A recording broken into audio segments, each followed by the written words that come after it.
Welcome everyone. I want to thank you for joining today for our next speaker series. As part of our mandate, the Aurora Research Institute has been running a virtual speaker series, has been running a speaker series for many years now. And in 2020, we adapted the speaker series to be virtual. So we're able to continue sharing research and results and exciting things that are happening with regards to research in the Northwest Territories. So before we get started, I just want to go over a few housekeeping items just so that everyone is aware of how they can participate in today's webinar. At any time during the webinar, you'll have the opportunity to ask questions to today's presenter, Patrick. If you're using the Zoom desktop application, if you just hold your mouse over the bottom of the screen, you'll see a control panel pops up. So there you can use the Q&A box or the chat box, and you can type a question into there. At the end of the presentation, Patrick will answer as many questions as we have a chance to today. Just want to let everyone know we're also going to be recording this webinar, and we're going to share the recording on our website, and we'll also email it out to everyone who attended today so you're able to share it with people who couldn't make it. So before we begin the webinar, I actually just have a really short two-question poll or 2 questions we'd like to ask the audience. So it should pop up on your screen now. So we had quite a lot of interest in this project. It's been in the media recently. So we just want to know where you're logging in from today. If you're joining us from the Northwest Territories or from somewhere else in Canada or in the world, we'd love to know. And the second question, we just want to know kind of what your motivation or what brought you to us today. And with question 2, please click as many options as you feel that apply for you. We're just kind of curious to see who's joining us today and what brought you here today. And we're so glad that you came. If you're using Zoom in a web browser, this might not pop up. So if you're in a web browser, it will pop up again at the end of the webinar. So if you just have a spare second, we would really love it if you could answer those questions for us. So I'm just going to leave it up for another couple seconds.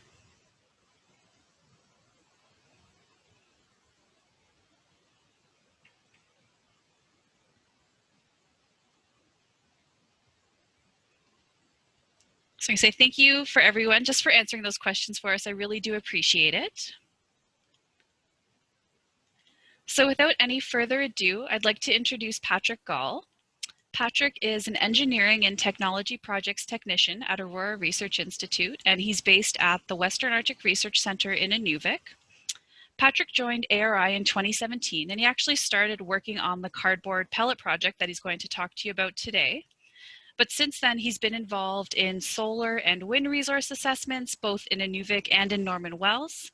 Patrick also works on the Northern Images mission, which is a project that's going to be part of the AuroraSat satellite project that's being launched in 2022. So that is another super cool project. ARI is involved with launching a satellite. Patrick is very passionate about STEM education and digital literacy outreach. And outside of work, Patrick runs a small bicycle repair business. So if you're in Inuvik, you might have seen him around town in his utility trailer. His business is Patty Cycles. So with that, I'm going to turn it over to Patrick. Thank you everybody for tuning in today, and I hope you enjoy the presentation.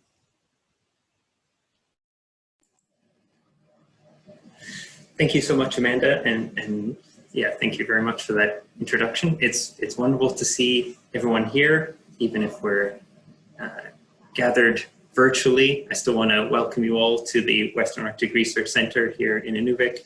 We're in the beautiful Beaufort Delta region. We're on the traditional lands of the Gwich'in and Inuvialuit people, so I want to extend our respect and appreciation for them sharing their land with us, and further extend our respect to all the First Nation and Inuit and Métis people of the North who call this territory home. So thank you again for that. We did some introductions, but I'll just put everyone's faces up nice on the screen. We have Amanda and Matthew on the line, as well as myself today for this presentation. So just as a double version. Okay, this afternoon, I plan to give a timeline of our project, going through what we learned in about the same order in which it happened. That way, you'll be able to leave with a sort of thorough overview of how we got to where we are now.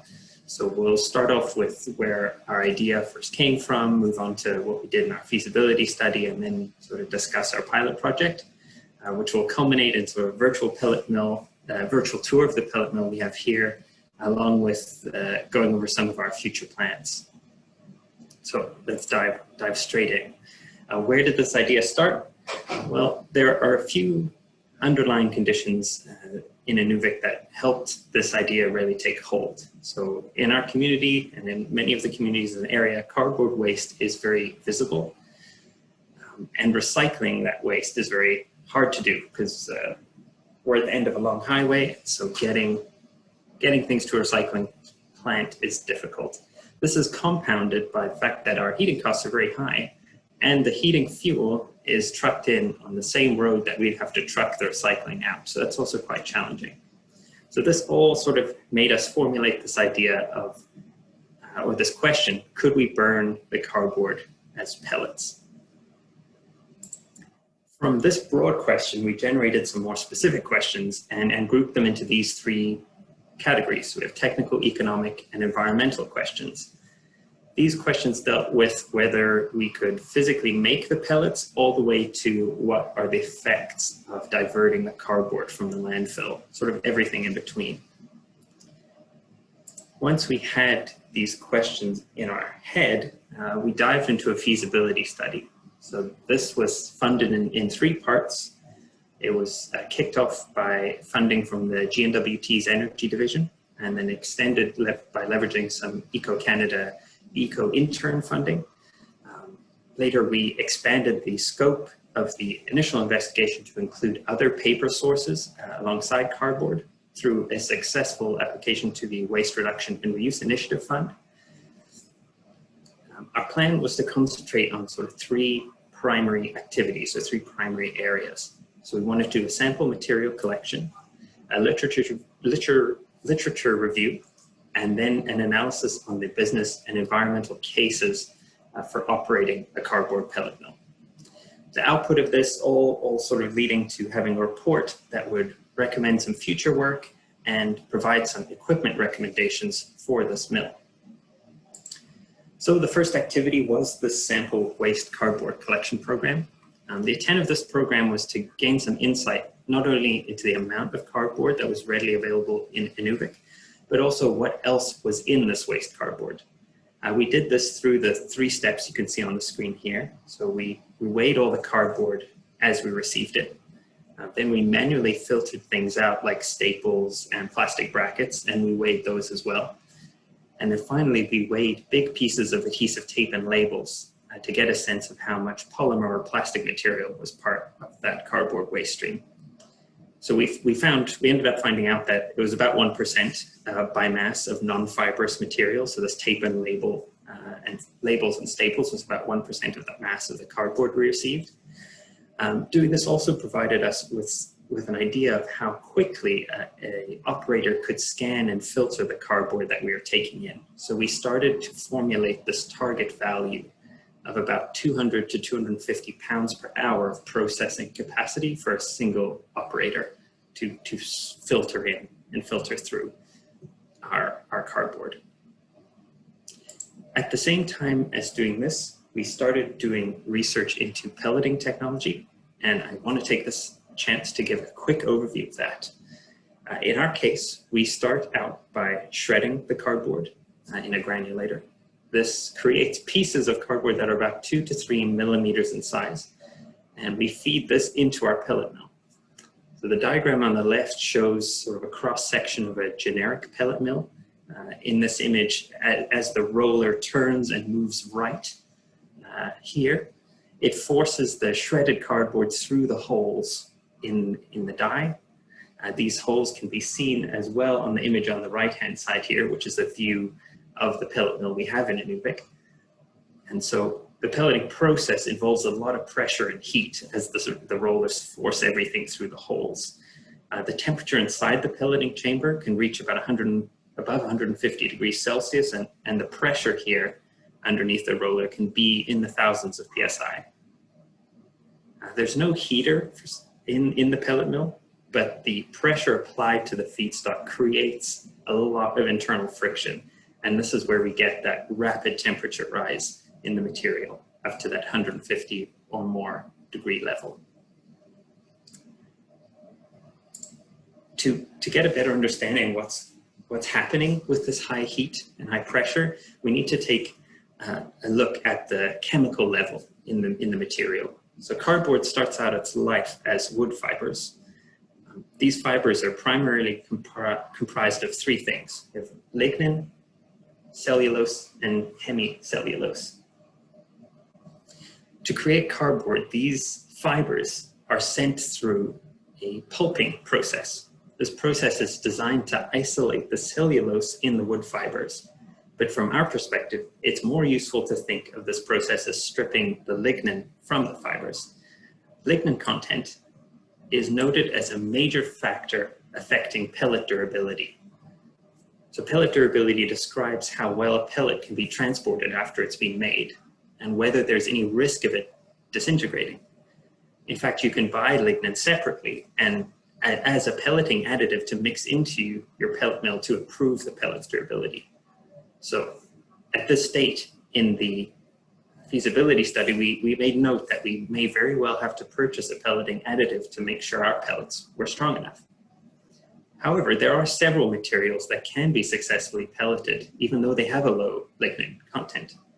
So I want to introduce a very important behavior in material science, and I want to do this with an example of spaghetti.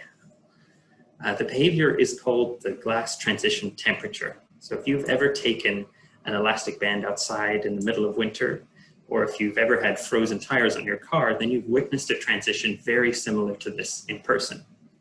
The glass transition temperature is used to describe a transition in a material where the mobility of its atoms changes over a small temperature window. So if you picture freshly made spaghetti, the sauce and the cheese are still hot, and you can reach in with your fork and pull out your serving, and the strands of spaghetti will flow over each other and slide out of the pot without too much hassle. Now, what happens when you put that spaghetti into the fridge for leftovers? As everything cools down and congeals, you get a block of spaghetti. Now, when you reach in with your fork and try and pull out a serving again, you might get more than what you wanted, or it might just break into chunks. The same thing is happening inside of our cardboard. The strands of spaghetti are now replaced with the strands of cellulose. As the cellulose heats up, it reaches a point where the atoms are so excited that they can slip and slide over each other, just like the spaghetti does when it's hot. Now, in the case of pellets, we are talking about the material getting hot enough that it starts to flow, but not quite melt, just sort of flows.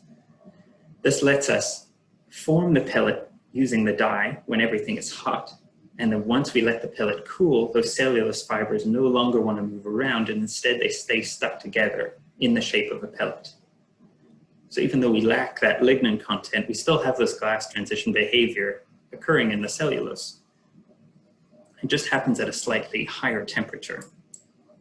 So if anyone has ever used steam to bend a piece of wood, perhaps in making a canoe or a sled, this is basically the exact same process happening inside the wood when it's heated and then allowed to cool in a different shape.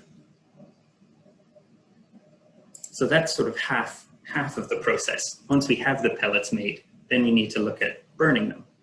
Solid fuel combustion is a massive topic, so I only want to highlight some points where burning cardboard as a pellet might differ from burning cardboard as a raw corrugated cardboard in kind of an open fire. Images on the right here show solid fuel combustion, but in two very different regimes. So the lower image shows sort of an open burn configuration.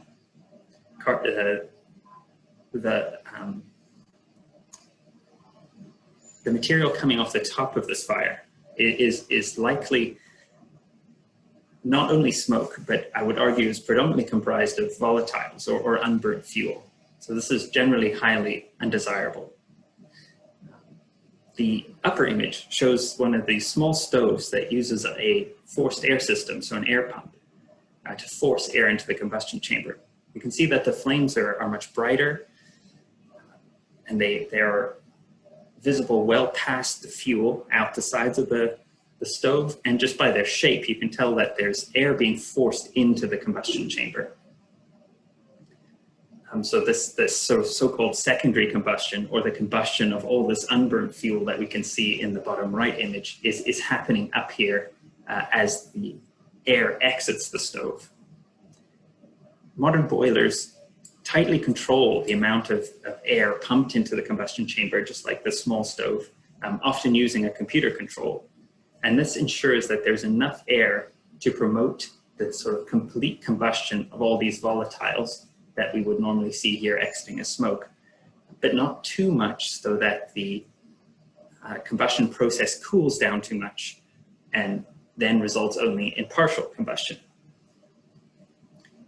On the fuel front, the easiest difference to spot is that the pellet density is much higher than the density of just raw cardboard. It's also much smaller.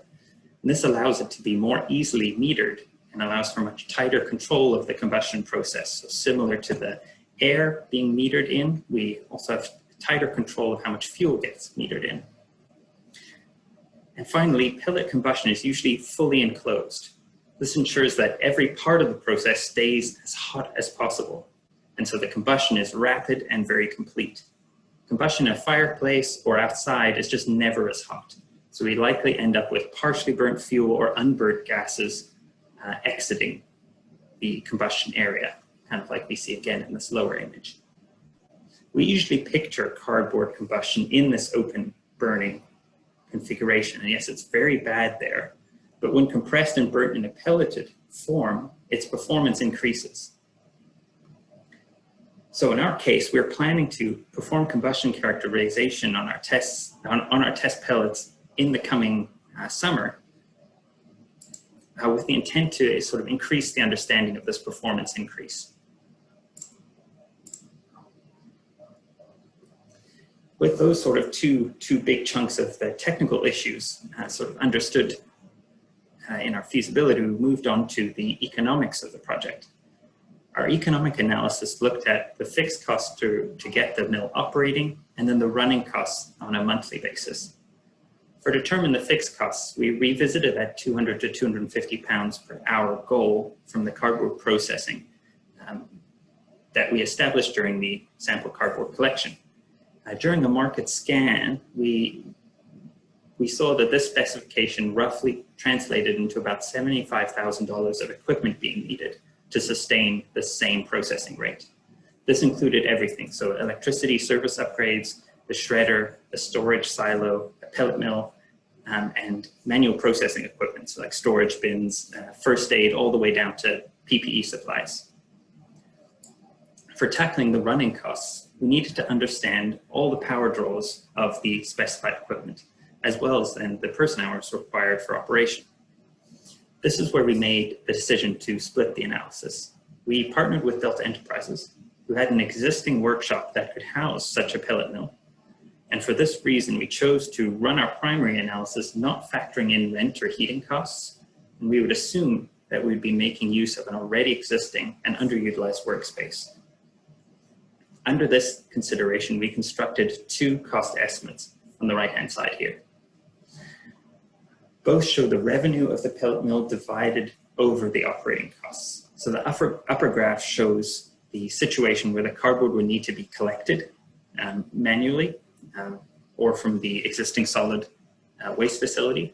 So this is adding a lot of labor and vehicle costs, while the lower graph shows the situation where the cardboard is dropped off at the mill with no cost to the operator. So we suspect the reality of operation to be somewhere between these two situations.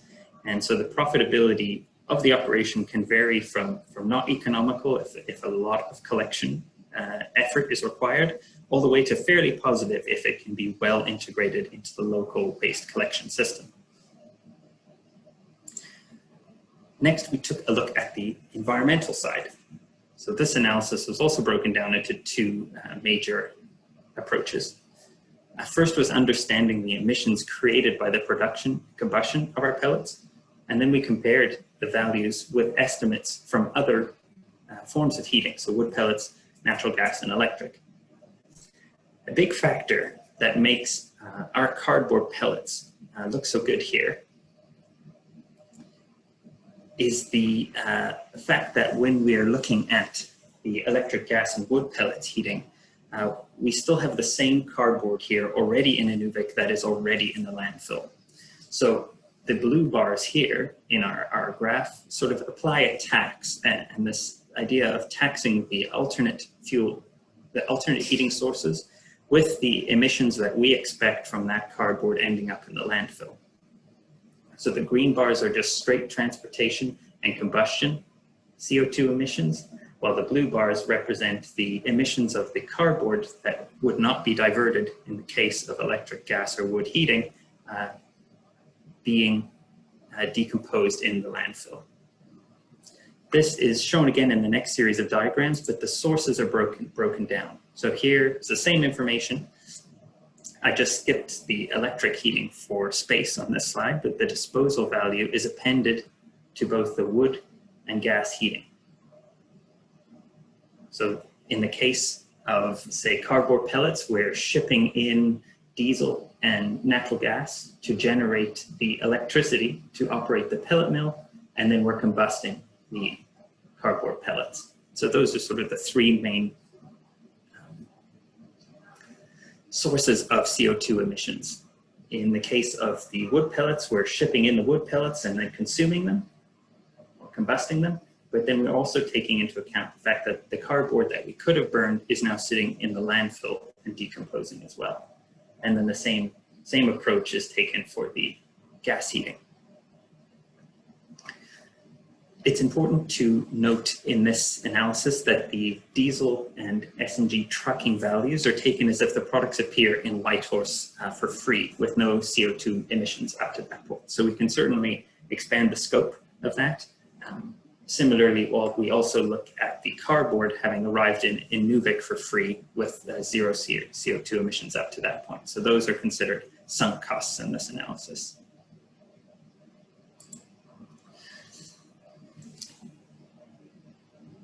Next, with the analysis and the data, we were successful with this analysis and data. We were successfully able to apply for funding from the Northern Reach project. And we plan to use this funding to establish our pellet mill in Inuvik for the production of these pellets. So this moves into our pilot project section. This portion is going to be a bit more of a show and tell about our current setup. So one of the first big hurdles, apart from securing funding itself, was ensuring that we had suitable power at our site. We had tendered the equipment at this point so we could look at all the motors of the pellet mill and confirm their power draws. The biggest motor in the mill was the shredder, which had an 11 kilowatt motor, while the mill itself, shown in the diagram here, here's the mill's motor, this is a 7.5 kilowatt motor. So it's not little power at all on these units. We ended up needing to install a three-phase generator, solid-state three-phase generator on site to get everything running and operational. With all the equipment on its way, we could also figure out a floor plan. So we did some laying out and messing around, as you can see here, to sort of figure out what kind of size we were going to need for all the equipment and the processing spaces. And then we needed to figure out how to use all of this equipment. So the pellet mill purchase included having a tech travel to Inuvik and provide some training on the machinery. So this was done in September of 2019, so long before COVID, and definitely something that would be considerably harder to do now. You can see that we're all standing huddled around the shredder here, not really practicing any social distancing at that point, but comically large bag, ready to receive the first shredded cardboard of the project ever, which was a very exciting moment. Then it was really onto the fun part. We had the infrastructure ready to go, and we could try it out and start to make our pellets and learn the best ways to set up our machine to make these pellets. So far, we've done about 3 full research runs and produced just about 100 pounds of pellets. Our plan is to do something very similar this summer and send these pellets away for combustion testing. so that we can fully understand the performance in the setting of a pellet boiler, for instance. So moving into the future, like I said, combustion testing is important. We're hoping to also then move the pellet mill from its sort of research mode into its private sector operation with Delta Enterprises, so that they can start production, and hopefully we can then support the integration of the local waste collection, get more and more cardboard diverted. And then we also plan or hope to investigate the applicability of this project to other regions. So we've worked hard looking at it in Inuvik, but are curious where else this model could be used and applied across Canada. Okay, so I've spoken for long enough. It's time for our virtual tour. So this is a little 2.5-minute video, and we'll make sure to post a link to it, and it'll be available separately as well if there's any trouble with this coming through, but I'll just get it prepped here.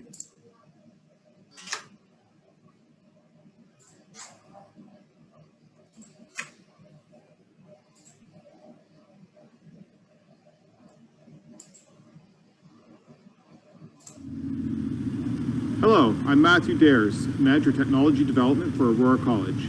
We're here today at the Delta Enterprises warehouse where the Inuvik pellet mill is housed. Come join me inside.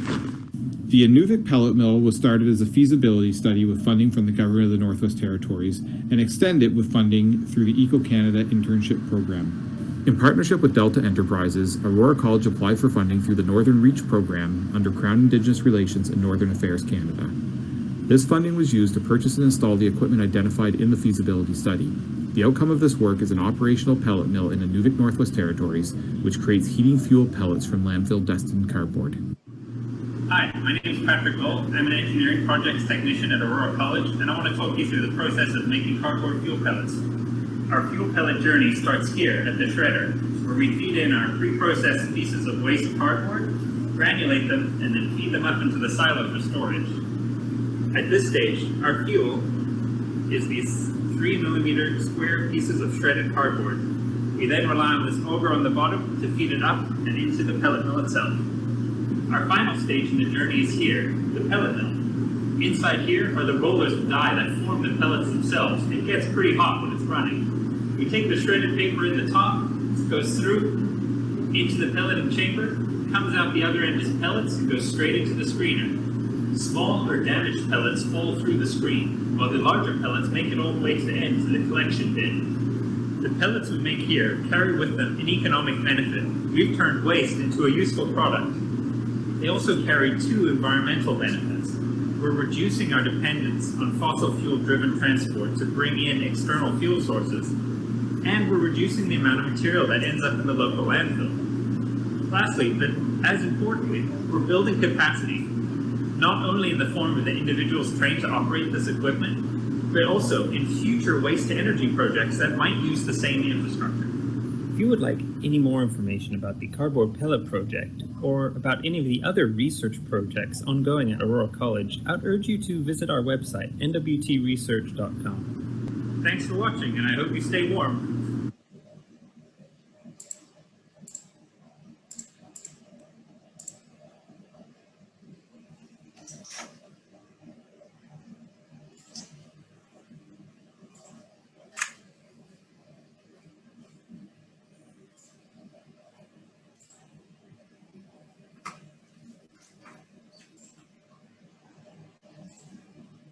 Perfect. So hopefully that came through very well, nice and smoothly. But again, like I said, we will be posting that link later on. And on that note, I would like to open up the floor to any questions that you might have. I see there's some, I see little things at the bottom here in the Q&A. So Awesome. Thank you, Patrick. Yes, we do have a couple questions. The first one, what is the moisture content of the pellets at the end of the pelleting process? So I wish I could give a very solid answer there, but we're going to have to wait for our combustion characterization to go through. From a sort of anecdotal evidence, I can say it's very low just because our relative humidity in ambient air is also very low. So our cardboard, the cardboard feedstock in general that we're using, or the cardboard that we shred, is super dry, and our pellets, we're adding quite a bit of moisture to them, and they still come out quite dry, from what I understand. But yeah, in the future, we're going to have our combustion characterization complete, and so I should be able to provide a complete answer to that in the coming months. Thanks, Patrick. All right, next one for you. Did you collect cardboard that is waxed? I know we get most of our produce comes in waxed cardboard boxes, which cannot be recycled. We didn't, in our collection, we didn't come across many waxed cardboard boxes. It's not something that we sort of intended to include. We were sort of actively filtering them out. It's something that we might be able to look at in the future. But I know a lot of those too, again, from anecdotal interactions with the grocery store manager, they like keeping hold of those ones too, because they do stand up a little bit longer. So they're reusing a lot of that internally, and maybe not end up not in our waste stream immediately compared to what we were collecting immediately from them. So I know that's kind of a non-answer, but that's a good point. It's something to look at into the future. That's cool. That's something I didn't know. All right, next question for you. Do the labels and the staples have to be removed manually? Yeah, we were removing staples for sure. They're the biggest risk just for the machinery. Those are very nice sharp blades in the shredder, and even the soft copper staples will eventually nick them. So we were trying to be very cautious when filtering the material to just cut them out with an X-Acto blade. You get into a pretty good rhythm though, with a few, set up some folding tables in front of the shredder, and we could unfold all the cardboard there, and it gets pretty fast. So like we're meeting that 200 pounds per hour processing, so you kind of get into a groove. It's not too bad. And the labels kind of same thing. It's a bit of a pain, but with some of that added scope, we applied for with the WRI funding. A lot of that included adding the characterization of the label materials as well to the experimentation or the research scope that we had. So hopefully in the future, when we do our office paper and cardboard blended pellets, we'll incorporate the label material then it won't have to be removed. And we'll at least have combustion characterization data for it so we can understand its risk kind of entirely. But again, yeah, you get into a groove, so it's not too bad having to pull it out. I guess related to that, the next question, what were the labor costs? So we have our labor costing analysis were sort of a flat rate for each side of operating the pellet mill in terms of getting it set up and getting the cardboard ready. And then it's very much aligned with having an operator manually process the cardboard, put it into the pellet mill while it's operating, fine-tune the pellet mill, and sort of do all of those tasks at once. So whenever the pellet mill is running and burning electricity, there's one person getting wages for that time. We kind of arrange that analysis in that way. Yeah, I hope that makes sense for that question. Yeah. How much cardboard can be collected from your current sources in town in Inuvik that can be used as pellets? So like in a day or a week or a month, how much cardboard do you think can be collected in town that can be turned into pellets? That's a really good point, and that's a miss for not putting that into the presentation, because that seems like a very good starting question. Our estimates were there's about 270 kilograms a day of cardboard being produced, and that's on average, and it's using NWT-wide statistical information to generate that number. So all averages taken into account, we expect to, well, we would hope to have 60 tons of cardboard pellets produced a year. So the total amount available in Inuvik is closer to 100 tons, and we're then playing with the 60% diversion as a target. And that translated down to this 60 tons of cardboard pellets a year. Awesome. Any thoughts on how communities communities around Inuvik could support this? Well, that's a really good question, because we're getting the sort of support infrastructure around the mill is, I mean, I would argue even as important or more important than the technology of the mill itself. So something that we've been discussing internally, but we don't really know how to set up yet, would be something like a backhaul cardboard approach. So for the communities that are at least road connected to Inuvik, when truck shipments are on their way back, that's like a great opportunity to have them bring cardboard back to the pellet mill. That was sort of one of the ideas that were being discussed, but it's very much sort of concept phase. I think that kind of program is though what we could aim towards in the future for that kind of participation for the surrounding community, specifically to Inuvik. Perfect. How do these pellets perform in the boiler when they're burned? Do they need to be combined with wood pellets to perform better? Yeah, a lot of our research or literature review pointed to looking for a co-burning configuration or into co-burning. So our current setup and what we want to test would include burning the cardboard pellets at about 5 to 10% concentration mixed with normal wood pellets. So there is, to the first part of that question, there is about an 85%, oh sorry, that's not the right way of saying. The heating value of the cardboard pellets is about 85% of that of the wood pellet.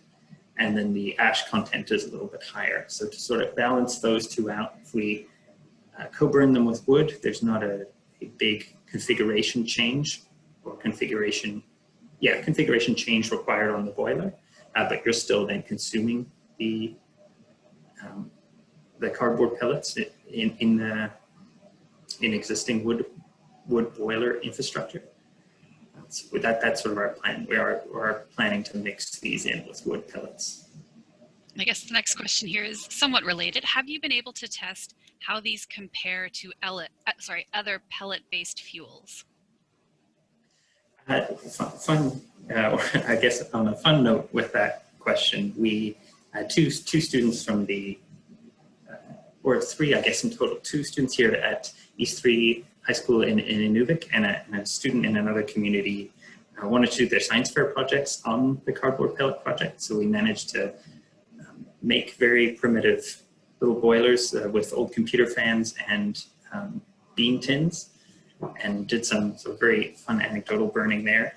We've also burnt them in other like smaller stoves, not quite to the boiler level, like very tiny stoves. And the ash content is noted, but it's hard to then get a feel for the reduction in the heat, that 85% heating value change. They've performed fine, and when I've burnt them, I have one of those small BioLite stoves, and I've used the cardboard pellets in there, and they run fine. Awesome. What percentage can the cardboard pellets offset for a wood pellet stove without performance issues? I think you might have touched on this, but just to reiterate. Right, yeah, that's that 5 to 10% range is what we're looking at in terms of concentration of cardboard pellets. And what shredder did you use, and was it designed for cardboard specifically? Well, that's a good question. It's a shredder manufactured by Sheeny Industries, and it's actually meant for plastics. It has a different screen in it, so it's a single rotor, one stator blade, and it has just a different screen than what came stock with the shredder, and we just reduced the screen size down. But it is meant to shred plastics for recycling. So it's slightly larger particle sizes from what I remember when discussing with the supplier. The plastics recycling permits a slightly larger particle size. We wanted the smallest particle size possible, so we just changed the sort of screen that filters the material as it comes out of the shredder, and that was the only change we made. I guess now related to that, was the pelleting machine something that was available just off the shelf? Yeah, it's called a BN100, and it was manufactured by Lawson Mill Industries who are out on the East Coast, but I think they've now relocated, so that might, since we bought the pellet mill, they've relocated, so I don't know where they're currently operating. But yeah, it's very much a mill aimed at the market they aim it at is sort of the owners of large farms who might need to do a whole series of tasks around the farm, maybe make fuel pellets, make feed, make bedding, all of those tasks. It's sort of very configurable and can accept a large number of dyes with different profiles to get the different sort of pelleting requirements. Yeah, to cover all these different pelleting requirements. And so we have a couple of dyes as well to mess around to see which one works the best for our wood pellet application, or sorry, cardboard pellet application. Awesome. Who is the intended end user of the pellets, and will they need any special equipment to burn them, or can they just toss them in their regular pellet stove?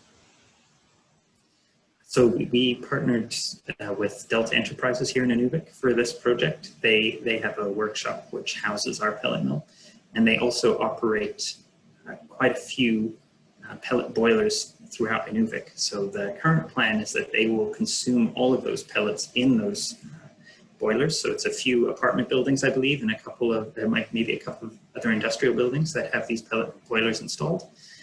And they're going to add the cardboard pellets into their existing wood pellet inventory and then feed these buildings with those pellets. So they're all going to kind of be consumed internally to Delta Enterprise as a partner. Can the pellets? Sorry, Patrick. No, I realized I didn't answer the second part there, which kind of links back to the 5 to 10% rule. The equipment shouldn't need to change. There's just some changes to the configuration. So mainly the airflow rate and fuel flow rates might need to be updated because there is a calorific value difference, and the cardboard in general requires a little bit more air to fully combust. So that's those are just settings on the boiler that need to be changed. And then I guess I've got another one related to that. Can the pellets be used as a heat source in a wood stove for homes? I mean, that's a good point. It would be maybe on a application to application basis, depending on the wood stove itself or the installation itself. In the larger boilers, like the ones that we're targeting with our partner, it is just a configuration change. That's sort of the adaptation that we're targeting. So it might take some reading in the manual or recommendations of the manufacturer of the specific stove to get a better answer for that, and looking at how adjustable it is, for fuel flow rate and airflow. Be where I'd look for that. Yeah. All right, here's a good one. With the power load of the machinery, would it be feasible to use renewable energy sources like solar or wind to power it? Yeah, I think that would be a really good plan. So a lot of, going back to what we sort of touched on with the environmental analysis, we're taking a sunk cost here in terms of the cardboard appearing in Inuvik, virtually, from our perspective, like magic, and we're taking it like a fuel source. That there is a lot of energy invested in transforming that cardboard into the useful fuel, and right now that's all coming from the diesel generator still. So we are reducing our diesel consumption, but there still is some there. And so any integration of renewables, as it would benefit the entirety of the Inuvik grid, would certainly benefit this project.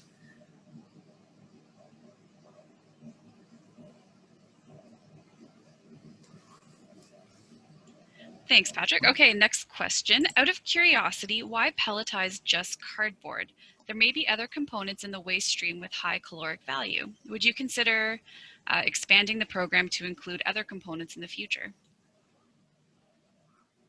I think the easiest question is, yeah, absolutely. I think that the cardboard being sort of a visible, very visible waste stream, it was a nice entrance point into investigating this type of project. But waste to energy as a broader sense is still, I think, really important and worth a lot of investigation.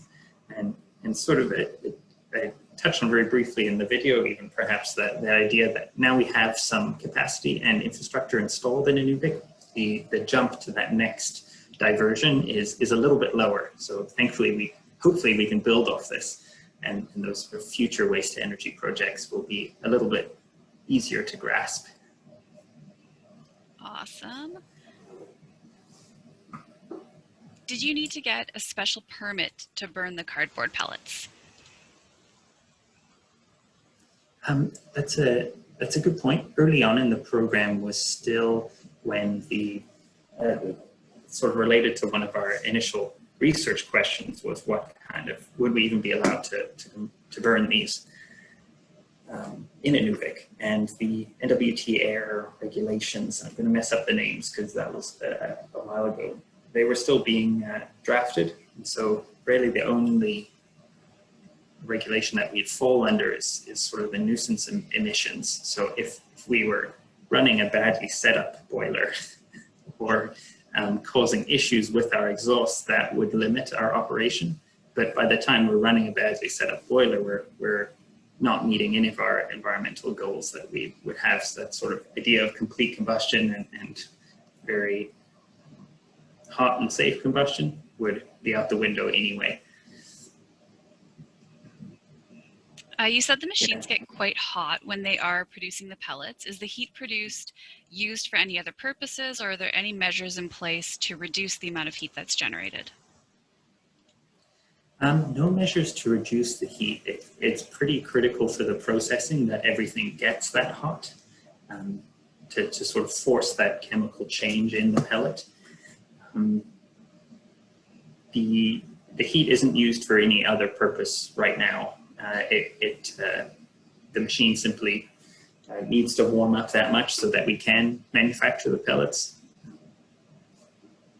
If anything, perhaps insulating the mill so that it would stay warmer with less input might be an option there to sort of control or minimize that that input. But it's sort of, it is a need of the pelleting process to get that temperature up. So we need to maintain that temperature inside the pellet mill.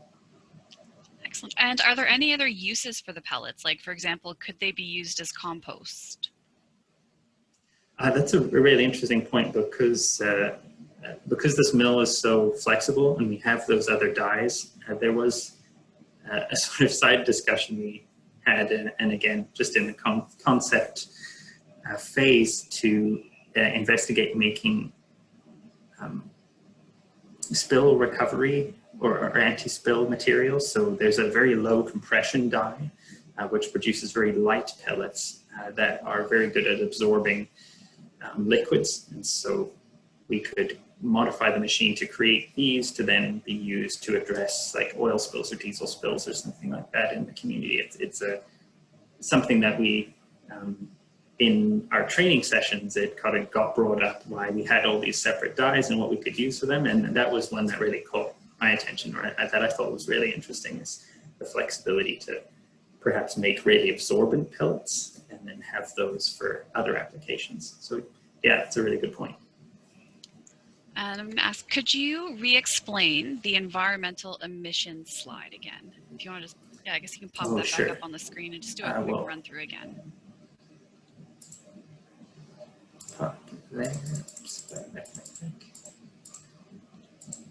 So we have two, I guess. This was the first one here.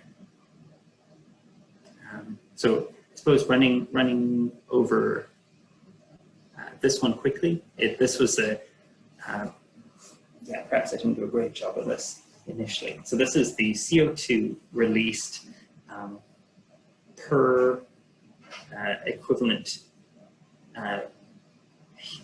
what's the best way of saying? Yeah, how much CO2 is released in burning 1 ton of cardboard pellets is kind of the understanding of this graph. So 1,500 kilograms of CO2 released from the sort of whole process. So creating the pellets and burning them. And that's these green blocks for cardboard pellets. For electric pellets, or sorry, for electric heating, the analogy is the transporting of the fossil fuels here, and the generation of the electricity is where this 2,700 kilograms of CO2 comes from. Gas heating, it's the transport and the combustion as well, and then pellets as well, transport and combustion.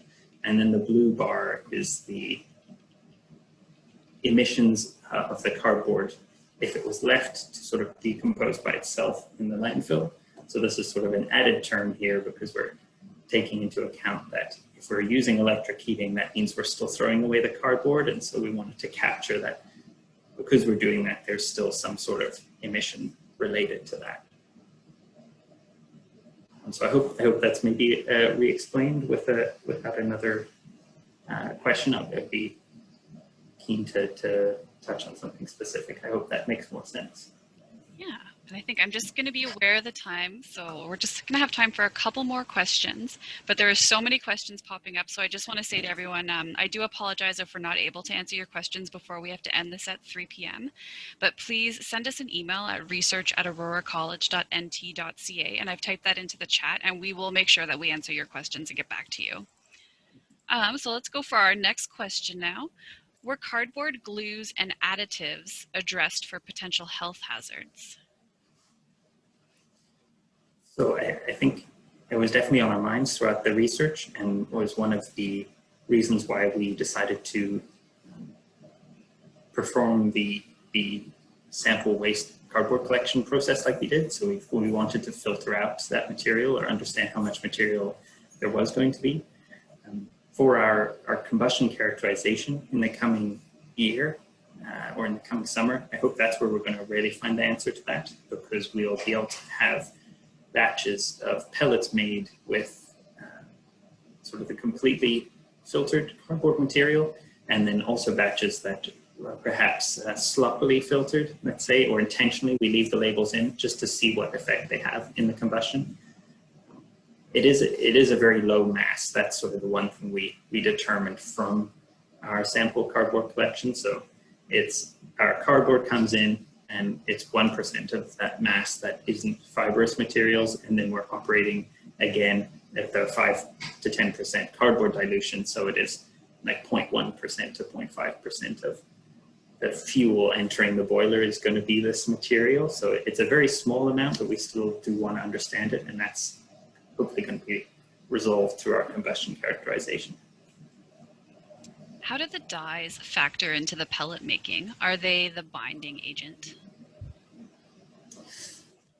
That's an interesting point. Because it's such a low quantity, I wouldn't suspect that is how they're being used or what role they end up playing in the pellets.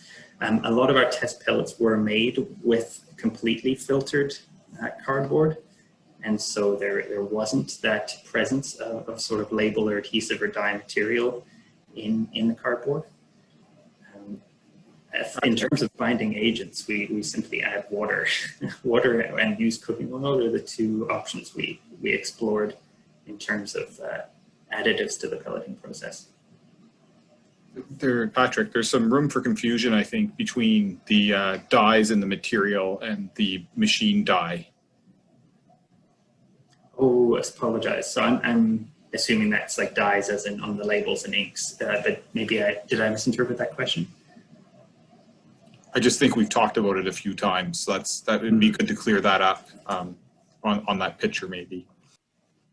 Yeah, that's a good point. I am, in answering that question, I assume it was referring to the dyes in the material, but changing the physical dye on the mill to affect the pelleting, yes, that does a huge effect.